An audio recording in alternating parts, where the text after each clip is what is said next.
चंद्रपूर महानगरपालिकेच्या तब्बल 372 कोटी रुपयांचा अर्थसंकल्प आता मंजुरीच्या उंबरठ्यावर आहे. स्थायी समितीच्या सभापतीपदी मनस्वी गिरे यांनी कार्यभार स्वीकारल्यानंतर त्यांच्या अध्यक्षतेखाली पहिला अर्थसंकल्प पार पडला आहे.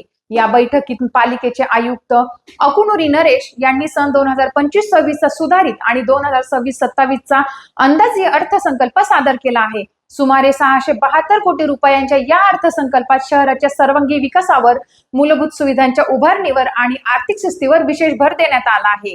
सभेदरम्यान सदस्यांनी अर्थसंकल्पावर सविस्तर चर्चा करत विविध सूचना मांडल्या.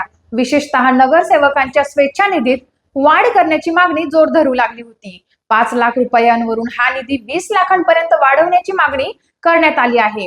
मात्र महानगरपालिकेची आर्थिक स्थिती लक्षात घेऊन 7,50,000 रुपयांपर्यंत वाढवण्याचा निर्णय घेतला आहे.